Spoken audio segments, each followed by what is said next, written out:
Jammu Kashmir service selection board के अभ्यर्थी लगातार 2 दिन से प्रदर्शन कर रहे हैं और ऐसे में पुलिस की कार्रवाई भी इन्होंने झेली है। आज ये पत्रकार वार्ता करने के लिए आए और एपटेक कंपनी पर प्रतिबंध लगाने की मांग की। आखिर क्यों ये एपटेक कंपनी से इतने ज़्यादा खफा है कि ये प्रतिबंध की मांग कर रहे हैं, और इनके कुछ और भी आरोप हैं।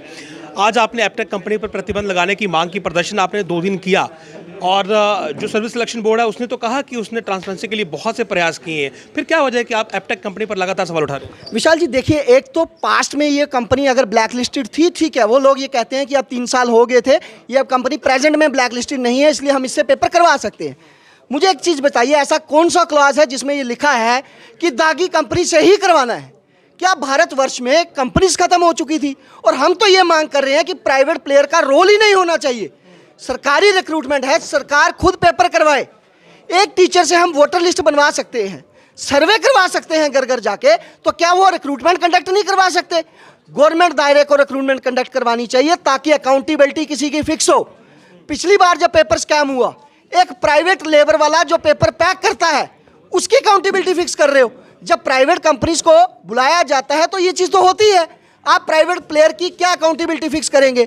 दूसरा, जिस ट्रांसपेरेंसी की ये बात कर रहे हैं, हम खुले मंच से इनको चेतावनी देते हैं कि आप टेबल पे डिबेट कीजिए हम लोगों के साथ।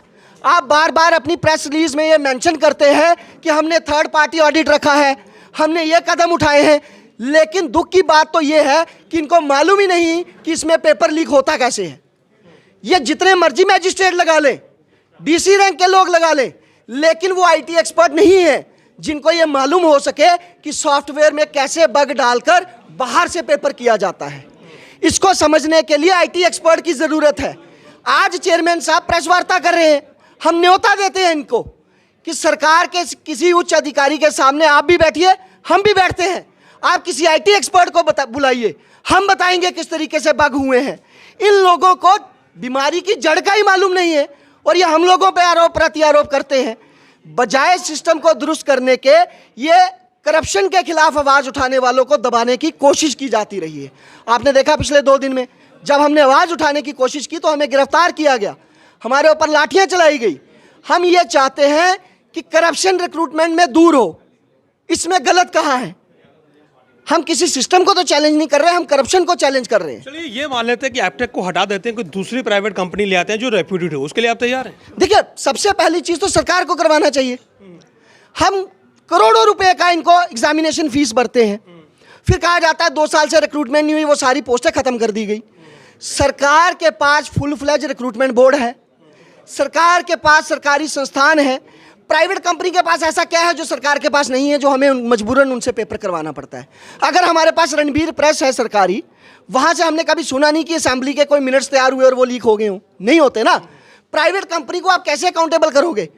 पिछले जो सेंटर थे वो मिले हुए थे, ब्लैकलिस्ट हुए, उन्होंने अपने नाम बदले सीबीटी सेंटरों ने, और दोबारा पेपर करवाया, दोबारा लीक किया। हम पूरी जिम्मेवारी से कह रहे हैं कि सीबीटी पेपर जो दूसरी बार हुआ जेकेपीएसआई का, वो लीक करवाया इस एपटेक ने। आप जांच करवाइए ना, आप टेक्निकल इन्वेस्टिगेशन से क्यों भाग रहे हैं? हम चाहते हैं जल्द से जल्द एक तो इस कैलेंडर को विड्रॉ किया जाए, क्योंकि हम एपटेक से पेपर नहीं करवाने देंगे, एपटेक को बदला जाए। तीसरा, जितने पेपर एपटेक ने कंडक्ट करवाए हैं उनकी टेक्निकल इन्वेस्टिगेशन हो। आम इंसान इसकी जांच नहीं कर सकता, आईटी एक्सपर्ट के माध्यम से इसकी जांच होनी चाहिए। चौथा, पेपर लीक को लेकर एक सख्त कानून चाहिए, क्योंकि पूरे भारतवर्ष में ये एक चैलेंज बन के उभरा है। और यहाँ पर हमने देखा जिन लोगों ने पिछली बार पेपर खरीदा, बेचा, वो लोग हमारे साथ बैठ के पेपर दे रहे हैं, फिर हम में और उन लोगों में कहाँ फ़र्क रह गया? तो ये हमारी मुख्य मांगे हैं जिसको लेकर हम लड़ रहे हैं। बाकी विंकल जी आपको बताएंगे किस तरह से हमने कोर्ट में भी इसको चैलेंज किया और वहाँ पे सरकार का इसको लेकर क्या रुख। अभी तो सीबीआई की जांच भी चल रही है इस पूरे मामले में, जो पहले पेपर लीक हुए हैं, तो आपको क्या वो चीज़ों पे सेटिस्फेक्शन नहीं है? ये जांच इस पे नहीं चल रही है, ये बिल्कुल ये यही करते हैं गोल मोल करके। सीबीआई की जांच इनके पुराने जो इन्होंने कांड करे हैं उस पर चल रही है। अभी जो एग्ज़ाम हो रहे हैं ये नए एग्ज़ाम है, जो पहले एग्ज़ाम थे वो तो स्क्रैप हो गए। जांच अब 10 साल चलाए सरकार, लेकिन वो तो पुराने थे। नए एग्ज़ाम में जो अभी फाइनेंस अकाउंट असिस्टेंट का एग्ज़ाम है वो कराने जा रहे हैं, जेई का एक एग्ज़ाम है वो कराने जा रहे हैं एपटेक से, और ये कह रहे हैं कि एपटेक सही है। मैं आज सुन रहा था कहीं कोई बड़े अधिकारी बैठे, जेकेएसएसपी के 2-3 अधिकारी बैठे, उनको वो कह रहे हैं कि हमने तो लेयर वाली सिक्योरिटी बनाई है, तुम्हें पता भी है तुम्हारे फ़ोन में क्या क्या है, तुम्हें ये तक नहीं पता। जो एपटेक का सिटी हेड पकड़ा गया है उसके ऊपर धारा कौन सी लगी है, 420, 419, 468, चीटिंग फॉर्जरी की उसके ऊपर धाराएं लगी हैं, और वो उसने कन्फेस किया है कि भाई हमने बग किया होता है सिस्टम। इनके पास आईटी के बंदे कितने गिनती के, पहले तो अंदर है ही कोई नहीं, अपना फ़ोन तो इनसे चलता नहीं है, वो भी बेचारे टाइपिंग तक तो कोई और करता है। आईफोन ले रखे, इसका मतलब क्या हो गया? आईफोन एलजी साहब ने अभी पिछले दिनों कहा था आईफोन इन्हीं के पास है। सिक्योरिटी के नाम पे, आईटी के नाम पे इनको आई और टी, उसको भी हिट पढ़ते हैं, आईटी नहीं इनको पता। और जो ये बात कर रहे हैं ना कि सीबीआई की जांच चल रही है, तो वो जिन पे चल रही थी पुराने चेयरमैन थे, नए वालों के लिए कोर्ट का एक आदेश आया था कि उन्होंने कहा था जुडिशियल इंक्वायरी कराओ, क्योंकि एक चीफ सेक्रेटरी लेटर लिखते हैं, कहते हैं कि सीपीटी मोड में कराओ, सीपीटी मोड सेफर मोड है। मैं बड़ा हैरान हुआ, जो व्यक्ति खुद यूपीएससी क्वालिफाई करके आया है और वो ओएमआर मोड में करके आया है, और वो कह रहे हैं सीपीटी सुरक्षित है। और जब से सीपीटी पेपर शुरू हुआ है पूरे देश में, 11, 12, 13, 16, 17 में, 21 में, जब नेशनल लेवल के नीट, जेई मेंस ये पेपर लीक हुए हैं, सीपीटी में हो रहे थे। जिन भी लोगों ने नेट का पेपर, मैं बाकी सब में नहीं जाऊंगा, एपटेक की बात करते हैं अभी इसी टाइम पे पैरेलली। आज 7 फरवरी के लेके 11 तक, मार्च तक इसका पेपर चलना था। केवी का इसने टीजीटी, पीजीटी, पीआरटी पेपर कराया। लेम है इसका, जो हमारे यहाँ पे भी काफ़ी न्यूज़ वायरल हुई, और वहाँ के एलजी ने फिर उनको बुलाया। उसके बाद जांच किस दिशा में है वो हम नहीं कह सकते, लेकिन एसआईटी ने ये बताया कि सॉफ्टवेयर कॉम्प्रोमाइज़ था, क्लोन था, किसका? एपटेक का। और वो जो बंदा था वो एपटेक का जो कर रहा था ये सब कुछ सुपरवाइज़र है। आप माने कि जेकेएसएसबी का जैसे अधिकारी था, और खबरों में आया कि कंट्रोलर के घर से कुछ मिला, वो शामिल था, वो टेम्परिंग हुई, तो ये वैसे नहीं हो गया जेकेएसएसबी के अधिकारी शामिल, यहाँ इस बार हम एपटेक में देख रहे हैं उसके अधिकारी खुद शामिल। इन्हीं सारे हथकंडों के चलते एपटेक यूपी में ब्लैक लिस्ट हुई थी।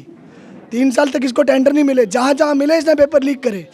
अब पिछले साल से फिर से मिलना शुरू हुए हैं, फिर से पेपर लीक हो रहे हैं। इतना प्यार क्यों आ रहा है एपटेक पे? क्या राकेश झुनझुनवाला, गोरा काला जैसा भी है राकेश झुनझुनवाला, वो सिंपैथाइजर है बड़ी पार्टी का, देश की एक बड़ी पार्टी का। आज वो नहीं है, लेकिन मैं रहूं ना रहूं वो मेरे पंखे रहेंगे, वही एपटेक का हाल है। मैं रहूं ना रहूं मेरी एपटेक रहेगी। तो इलेक्टोरल बॉन्ड नाम की भी चीज़ आई है, चुनाव भी हैं। जम्मू कश्मीर में चुनाव नहीं है, पर बाकी देश में तो चल रहे हैं। तो जो जम्मू कश्मीर में हैं इनको भी बाहर जाकर चुनाव लड़ने होंगे, तो इकट्ठे तो करेंगे। शुक्रिया।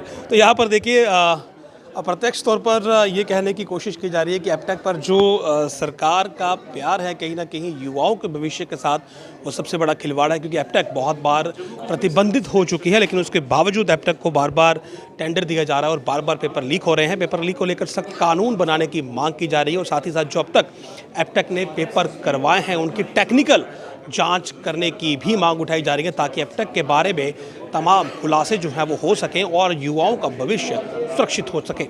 नमस्कार।